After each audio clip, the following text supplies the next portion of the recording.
C'est parti! Le périple d'Étienne et Joseph, 19 et 21 ans. L'échappée tricolore. 2000 km à la rencontre des maires. Bonjour monsieur le maire. Étienne et Joseph kiffent la politique, littéralement. Bienvenue dans l'échappée tricolore. Bonjour Madame le maire. Bonjour. Nous sommes ici à Montbard pour la 7e interview de l'échappée tricolore. Notre interview va se dérouler en 3 axes. D'abord sur votre parcours et sur votre commune, ensuite sur vos actions pour la commune de Montbard justement, et en 3e partie, à propos de vos idées et de vos réflexions sur des thématiques plus générales. Pour commencer, en vous détachant un petit peu de votre fonction de maire, est-ce que vous pouvez vous présenter succinctement en expliquant qui vous êtes ? Donc Laurence Porte, j'ai 51 ans, j'ai 3 enfants, j'ai exercé un métier merveilleux, le plus beau du monde paraît-il, qui était celui d'enseignante en histoire-géographie. J'ai complètement arrêté le job parce que je voulais vraiment me consacrer entièrement au mandat que j'exerce, parce que je suis maire de Montbard, mais aussi vice-présidente du conseil départemental de la Côte d'Or, en charge justement du développement du réseau des petites villes de demain. Très bien, merci pour cette présentation succincte. Est-ce qu'à présent vous pouvez nous présenter un petit peu votre commune avec le nombre d'habitants, sa situation géographique, département et région, et puis éventuellement ses spécificités si elle en a ? Absolument. Donc Montbard, c'est une ville qui a à peu près 5000 habitants et qui a la particularité d'être une ville sous-préfecture avec une gare TGV qui nous positionne à 1h04 de Paris. Donc ça, c'est quand même un atout absolument exceptionnel. C'est une ville qui a une richesse patrimoniale très importante et une figure vraiment illustre qui est celle du naturaliste Buffon, à qui on doit l'histoire naturelle générale et particulière. C'est vraiment le fondateur quand même des sciences naturelles qui sont d'utilité publique d'autant plus aujourd'hui. Et puis notre ville a aussi la particularité d'avoir tous les services, toutes les centralités, donc une petite ville avec tout ce qu'il faut pour y vivre très bien. Et on a aussi un pôle industriel, donc un pôle économique fort, donc qui s'appelle la Metal Valley, avec vraiment un produit phare qui est le tube en inox sans soudure qui équipe en particulier les centrales nucléaires et avec beaucoup d'applications aussi dans l'industrie pétrolière et automobile. Donc c'est vraiment une petite ville que vous parcourez, que vous traversez là dans votre échappée tricolore, mais qui est particulière parce qu'il y a à la fois un aspect historique fort, patrimonial, un aspect économique majeur et une gare TGV, ce qui nous positionne quand même dans l'échiquier de façon assez avec de très belles opportunités. Très bien, merci beaucoup. Est-ce qu'à présent, vous pouvez nous expliquer un petit peu qu'est-ce qui vous a motivé à devenir maire, comment vous en êtes arrivé là, depuis quand vous êtes élu, et puis avec combien de conseillers municipaux ? Alors c'est mon 2e mandat, j'ai été élue en 2014. Et avant, j'ai fait aussi un précédent mandat où j'étais conseillère municipale dans l'opposition. D'accord. Et j'ai gagné en 2014 avec mon équipe au premier tour. Et puis, on a récidivé à nouveau en 2020 sans aucune difficulté avec un projet validé largement par les Montbardois. Ce qui m'a amené à devenir maire, je ne peux pas vous répondre comme ça. Il n'y a pas une raison comme ça. C'est multifactoriel. Je pense que c'est vraiment lié à une notion forte et que vous représentez aussi merveilleusement tous les deux, que j'ai face à moi et je le vois à vos visages et à vos yeux. C'est la notion de l'engagement. C'est important, l'engagement. C'est qu'est-ce qu'on a envie d'apporter, quelle pierre à l'édifice collectif, c'est quoi l'intérêt général, c'est quoi le sens du collectif. C'est des questions, plus on avance, plus les questions elles sont diverses, elles peuvent aussi se complexifier. Mais moi, en devenant maire, tout d'un coup, j'ai pris déjà conscience de beaucoup de sujets où, en tant que simple citoyenne, j'étais pas insensible, mais c'était pas forcément ma préoccupation première. Je vous donne un exemple, c'est l'environnement, la valorisation paysagère dans une ville, les économies d'eau. Avant, en tant que citoyenne, je trouvais ça joli, une ville, il y avait des petites fleurs, je me baladais, très bien. Mais après, quand on est de l'autre côté, les ressources humaines, les ressources matérielles, logistiques, la ressource en eau, c'est un exemple que je vous donne parmi d'autres. Et ça amène finalement à se poser beaucoup de questions. Et puis à faire face aussi à beaucoup de complexité administrative quand même. Quand on est maire, on passe beaucoup de temps à monter des dossiers, à faire de l'administratif, des demandes de subventions. Mais c'est pas grave, c'est un passage obligé pour atteindre les objectifs qu'on se fixe, pouvoir réaliser des projets majeurs qui sont structurants, qui peuvent vraiment transformer, voire métamorphoser une ville. C'est ça qui est vraiment ultra motivant. Et on le fait bien sûr, on le fait pas tout seul, il y a une équipe, il y a aussi des agents, des services. On le fait au service d'une population. Il y a la notion aussi, je vous parlais de l'engagement, il y a aussi la notion fondamentale qui est celle de la confiance. Quand on est élu, on reçoit la confiance de nos concitoyens et on devient le maire de tous les citoyens, même ceux qui n'ont pas forcément mis le bulletin pour nous. Ça n'a aucune importance après. On travaille vraiment pour tous et ça demande cette confiance, on la mérite. Et moi, je mets toujours un point d'honneur à ne jamais oublier que si on est à cette place-là, on n'est pas un calife, c'est pas du tout ça être maire, au contraire, c'est plus être à portée de baffe aussi parfois des concitoyens. On est là pour rendre compte aussi de nos actions, mettre en œuvre des programmes, mais aussi les mettre en œuvre avec conviction, c'est-à-dire que à partir du moment où moi je crois encore à la démocratie représentative, avec une dose de participatif, c'est évident, c'est dans l'air du temps, c'est le sens de l'histoire, on concerte, on échange, mais sur des choses vraiment ciblées, thématiques. C'est-à-dire qu'à un moment donné, si on veut avancer sur nos politiques publiques, moi tous les matins, je peux pas sur Facebook ou sur je ne sais quel truc de sondage dire appuyez sur quel bouton, qu'est-ce que vous voulez, on va dans quelle direction aujourd'hui. Ça, c'est pas possible. Parce que le maire, avec l'équipe, moi j'ai l'impression d'être à bord, je pilote un Airbus ou un énorme paquebot. Donc il faut qu'on avance et il faut se projeter avec une vision pluriannuelle des projets en informant, en ajustant des projets, mais on a été élu sur un programme, donc on le met en œuvre, on est des faiseurs, on n'est pas des diseurs. Ça c'est très important. Voilà. Très bien. Donc pas de blabla, mais de l'action, et on l'assume, clairement. Très bien, et c'est parfait pour la deuxième partie puisque vous l'entamez bien avec vos actions. Moi j'ai une première question, est-ce qu'il y aurait une initiative dont vous aimeriez nous parler qui pourrait inspirer d'autres villes ou dont depuis le début de votre mandat, en 2014 vos 2 mandats, vous aimeriez nous parler qui peut être mise en avant? Alors, je vais peut-être vous décevoir, mais on ne peut pas mettre en avant une seule initiative. Parce que le travail doit être tout le temps, il est sur tous les fronts, il est multithématique. Alors, à Montbard, on s'est vraiment emparé d'un dispositif en 2014 pour lequel on a candidaté, c'était la revitalisation des centres-bourgs. Ça avait un aspect expérimental, c'était mis en place par le gouvernement de l'époque, ça avait un aspect expérimental. On a été choisi avec 54 autres villes en France. Et donc, on a mis en œuvre un programme sur 6 ans sur vraiment plein de thématiques. Le logement, les espaces urbains, l'aspect économique et l'aspect patrimonial, parce que moi je crois que le patrimoine et sa valorisation, c'est un facteur d'attractivité aussi pour nos petites villes. Et aujourd'hui, on est dans le dispositif de continuité qui s'appelle Petites Villes de demain. Donc, je ne peux pas vous dire une action, parce qu'en fait, c'est un puzzle qui se met en place. Et j'aime bien toujours utiliser cette image du puzzle, c'est-à-dire que c'est un assemblage. Une initiative, ça ne peut pas être simplement une action, elle ne peut pas être isolée. Elle doit faire partie d'une réflexion globale. Et c'est ça peut-être ce qu'il faut retenir, c'est dans l'aménagement urbain et la valorisation de nos petites villes, c'est toujours avoir la vision globale de ce qu'on veut faire. Et si on touche à un morceau du puzzle, il faut savoir quel autre vient s'imbriquer. Et ça demande du temps. Et ça, c'est une qualité qu'il faut qu'on retrouve en politique, c'est celle de la patience. Les choses, elles se font pas en deux du jour au lendemain. Aujourd'hui, on est dans une société beaucoup de la vitesse, de la communication. Il y a un sujet qui chasse l'autre. Je suis désolée, quand on mène des projets structurants, il faut avoir une vision sur le mandat, mais largement au-delà, même si c'est plus notre équipe qui est aux commandes. Je vous donne un exemple. J'ai là sur le côté le schéma directeur du parc Buffon. C'est plusieurs hectares, c'est monuments historiques. Et bien là, ce schéma directeur, il est validé par le ministère de la Culture. Ça nous a pris 2 ans avec des études pour aboutir à qu'est-ce qu'on voulait refaire dans ce parc, comment on pouvait le restaurer, le valoriser. Mais j'en ai au moins pour moi ou les autres après moi, 25 ou 30 ans. D'accord.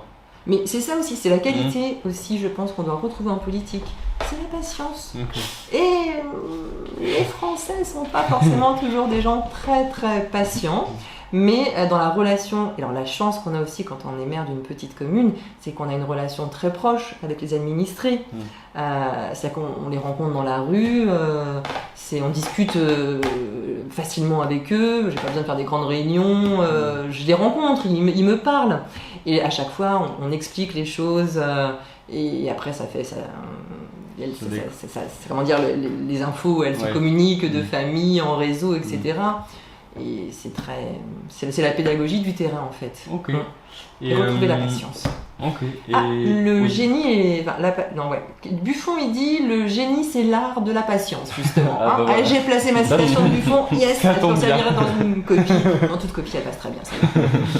Très bien, merci beaucoup. Et du coup, quels sont vos projets pour l'avenir de Montbard ? Pour vos prochaines années, jusqu'à la fin de votre mandat, quels sont vos projets qui restent à venir ? Alors les projets, c'est des gros projets d'aménagement urbain, puisqu'on a déjà refait beaucoup de places publiques. D'accord. Moi j'ai beaucoup travaillé sur la notion de la place publique, refaire vraiment des espaces justement qui sont un peu des lieux de vie, de passage, d'échange, qui permettent, et c'est aussi dans l'idée de susciter la flânerie. Dans une ville, il faut aller d'un espace public à un autre espace public. Donc aujourd'hui, dans le mandat, je fais la jonction entre ces places publiques, on en a refait 3 dans le précédent mandat. C'est maintenant travailler sur les rues, la requalification de voiries, avec trame verte, des matériaux toujours locaux. Je cherche toujours aussi à travailler sur, par exemple, la pierre de Bourgogne, en filière locale. On est capable aussi d'attendre plus longtemps, même s'il y a une rupture de matériaux, mais c'est pas grave, on veut que ce soit du local. Donc ça fait partie des grands projets, c'est-à-dire c'est des gros aménagements de rues, de requalification d'avenues, retravailler aussi sur le pôle de la gare avec plus de stationnement parce que cette gare TGV, c'est pas la gare de Montbard, c'est la gare de tout un bassin de vie. Le stationnement n'est pas payant à Montbard et il y a parfois un petit peu de voitures ventouses ici et là, donc il faut qu'on ait un peu plus de stationnement également. Il y a tout l'aspect, je dirais, alors social au sens large. J'inclus vraiment aussi la culture, le sport qui pour moi sont des vecteurs sociaux importants. On a retravaillé, on continue sur tout le réaménagement de nos équipements. On a refait la médiathèque, le cinéma, un gymnase. Là, on va créer un VTT park, on refait les tennis couverts, on a refait les tennis extérieurs. On a un centre aquatique avec aussi beaucoup d'investissements. Donc, vous voyez, les projets, ils manquent pas. Mais tous, en fait, ils ont ils convergent vers une même synergie qui est l'attractivité d'une ville, c'est-à-dire une ville apaisée, une ville où on a tout pour super bien vivre. Moi j'ai grandi en région parisienne, dans la banlieue, et pour rien au monde j'y retournerai. Et parce qu'ici on est tellement bien, franchement. Et de quoi êtes-vous le plus fier en tant que maire ? Waouh, ça c'est difficile comme question. À titre de quoi je suis le plus fière en tant que maire, eh bien c'est de la fierté des Montbardois quand je les entends parler de leur ville et dire c'est beau là, c'est quoi la suite madame le maire, parce que ça veut dire qu'il s'est passé quelque chose dans le travail de fond sur les mentalités. Vous savez, nous, les Français, on aime bien se flageller, ça va jamais, etc. Puis à Montbard, on est une ville ouvrière dans tout ce qu'il y a de plus noble dans ce terme. Vraiment, c'est une ville du savoir-faire, F-A-I-R-E et F-E-R. Et il y avait toujours un peu cette idée de dire Montbard, il n'y a rien, c'est moche, c'est gris. Non, je suis désolée. Regardons ce qu'il y a autour de nous, portons un nouveau regard sur notre ville.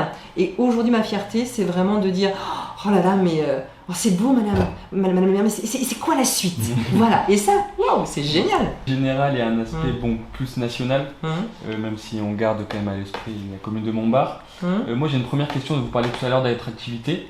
On entend beaucoup parler que des villes comme Châtillon, Montbard ou encore Semur en Haute-Soie, la jeunesse en fait vive jusqu'au lycée ici et après s'en vont dans des grandes villes. Comment garder une attractivité pour cette jeunesse ou qu'elles reviennent après leurs études dans des villes petites, grandes villes, enfin villes moyennes comme Montbard? Alors, nous on est une petite ville, comme je vous l'expliquais, qui joue le rôle d'une ville moyenne. Parce que ça c'est le propre aussi, vous avez cité aussi Châtillon, Semur. En Côte d'Or, hormis l'axe Dijon-Beaune, vous n'avez pas du tout de ville moyenne. On tombe tout de suite sur les strates de petites villes, 5000 habitants, qui jouent le rôle de ville moyenne. Et la jeunesse, bien sûr, au-delà du lycée, les études, il faut aller les faire ailleurs. Il faut l'intégrer, c'est une réalité, c'est comme ça.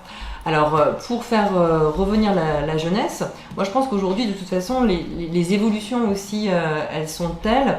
Aujourd'hui, on sait quand on est jeune qu'on ne va pas faire le même travail déjà toute sa vie. Il y a une mobilité professionnelle qui se profile, il y a une mobilité géographique. Et une ville comme Montbard, elle se prête vraiment, et je l'observe, finalement, à un moment de la vie, on se met en couple, on a un enfant, 2 enfants. C'est le trentenaire qui va, et on est jeune à 30 ans, très très jeune, mais on le reste après encore, je te garantis. C'est plus le trentenaire qui va revenir en couple, en famille, et qui va trouver en fait ici tout pour s'épanouir avec des enfants. Et je pense qu'il y a aussi ce moment de la vie, franchement, mais moi je souhaite aussi à la jeunesse de s'ouvrir au monde, de voyager, de rouler sa bosse comme vous le faites, de faire son expérience. Et puis peut-être, on peut aussi avoir 23, 24 ans et puis avoir envie de venir fonder sa start-up ici. Et nous, on est prêts à vous accueillir, il y a la fibre, l'accessibilité, il n'y a pas de souci. Mais est-ce qu'aujourd'hui, un jeune, il a vraiment envie de rester toute sa vie au même endroit ? Est-ce qu'il n'y a pas un moment qui est essentiel pour vous aussi ? Je sais pas, une décennie au minimum qui s'ouvre à vous, il faut bouger, quoi. Et c'est fondamental. Très bien. Non, qu'est-ce que vous en pensez ? Oui, si, totalement. Totalement. Et donc, dans la continuité de cette question, quel avenir est-ce que vous entrevoyez, non seulement aux petites villes rurales, aux moyennes villes rurales, mais généralement à la ruralité qui a quand même tendance à se dépeupler au profit des grandes villes. Quel avenir est-ce que vous lui voyez à cette ruralité ? Alors il y a un constat objectif qui est quand même le vieillissement de la population et la perte démographique de cette diagonale du kiff, n'est-ce pas, vous traversez. Ça c'est un constat objectif. Et les petites villes, et sur toute cette géographie, cet axe que vous parcourez, on peut dire quand même que les petites villes, pendant longtemps, elles ont été mises à l'écart de l'échiquier territorial. Il n'y en avait que pour les métropoles. Les métropoles, c'est la panacée. Mais aujourd'hui, on se rend compte quand même que la métropolisation, c'est l'impasse. C'est pas le bonheur assuré. Les métropoles, elles concentrent les habitants, les richesses, les savoirs. Mais le bonheur, il ne se trouve pas forcément dans une métropole. Donc l'avenir que je vois, c'est vraiment dans les petites villes, c'est qu'on est en capacité d'offrir toutes les conditions de vie pour s'épanouir. Un épanouissement personnel, un épanouissement professionnel facilité aujourd'hui par le numérique, par la fibre, l'accessibilité numérique, elle est évidemment fondamentale dans le développement des territoires ruraux. Et je pense qu'il faut se projeter à 15-20 ans pour observer vraiment un retour de balancier. Où notre pays il peut pas être simplement fait, ça peut être un hexagone avec juste les gros points que sont les métropoles. Le maillage, il faut le reconsolider. Et j'observe que l'État, et quels que soient les gouvernements, parce que je l'ai eu en 2014 c'était François Hollande qui était président, ensuite Emmanuel Macron, il y a quand même une constante qui est s'intéresser davantage au tissu rural. Alors au travers des dispositifs qu'on a eu nous à titre expérimental, et puis aujourd'hui Petite Ville de demain. Donc alors après tout ça, il faut quand même voir le concret de ce que ça va donner. Entre l'effet d'annonce et puis les réalités. Donc quand je dis réalité, ça veut dire sous-main, les pépettes, les financements pour réaliser des choses. Mais aujourd'hui, j'observe quand même que à Montbard par exemple, on va accueillir un service relocalisé de Bercy. Oui, le ministère des Finances et de l'Économie, on va accueillir à Montbard, on fait partie des 66 villes qui ont un bout de relocalisation de Bercy. Donc on accueillera un service d'à peu près 25 agents qui va traiter des données informatiques pour toute la France. C'est génial ça. Génial, ça montre aussi un intérêt du gouvernement quand même à concrétiser vraiment un retour vers les territoires. Nous, j'ai aussi candidaté pour accueillir le futur pôle de la Bibliothèque nationale de France. Pour son conservatoire national de la presse, il y a une centaine de candidatures. On a fait partie des 8 sites visités. Alors, on n'est pas retenu, ok, mais c'est pas grave. J'ai tenté l'opportunité et on a été aussi identifié comme une ville de patrimoine. Voilà. Et ça veut dire aussi que quand on est maire, pour revenir quand même à l'objet de l'interview de départ, on n'arrête pas, quoi. C'est H24. Je suis tout le temps en train de réfléchir à des appels à projets, des candidatures. Un coup ça marche, un autre coup, par exemple, Bibliothèque nationale de France, ça marche pas, mais on est dans les 8. On était, je peux dire qu'on était quart de finaliste, mais c'est très motivant tout ça.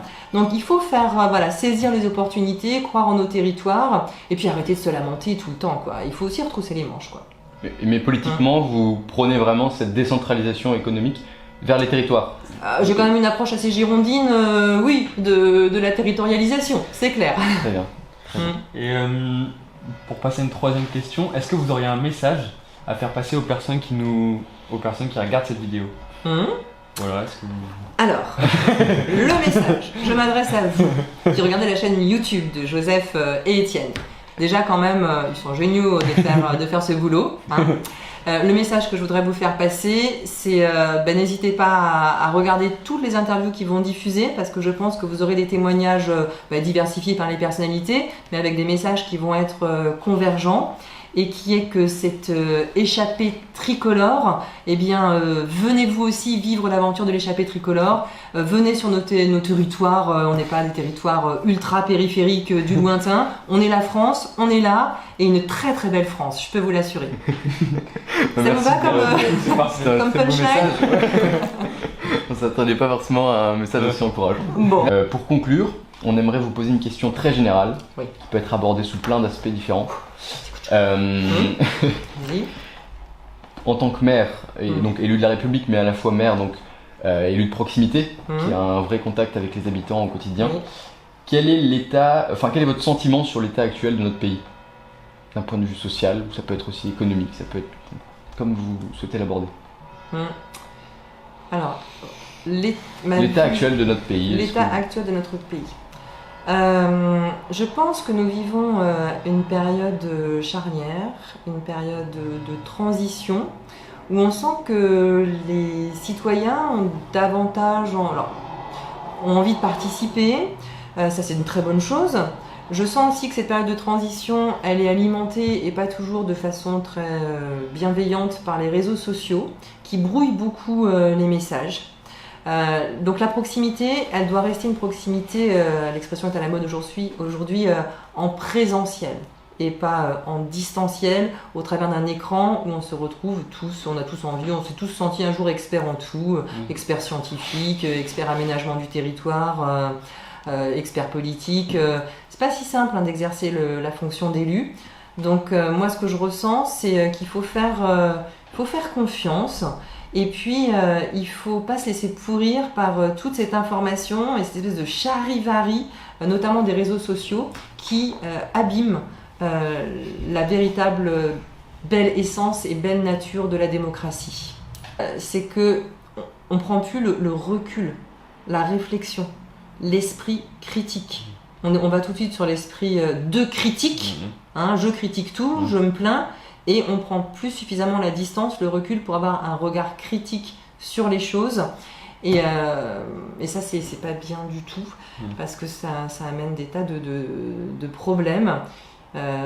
Voilà. Et pour moi, le moment de transition de cette démocratie, je ne sais pas ce que ça donnera demain, franchement. Je ne sais pas vers quel moment de notre histoire de la République on s'oriente. Toujours est-il que moi, je crois en mon pays, je crois en la République. Je crois dans l'engagement, je crois dans le service qu'on doit tous apporter en tant qu'individus aux uns et aux autres, et au collectif. Et pour moi, liberté, égalité, fraternité, ça signifie quelque chose de très très fort. Je mets la liberté au-dessus de tout, mais en ne la concevant bien sûr que dans un esprit de fraternité.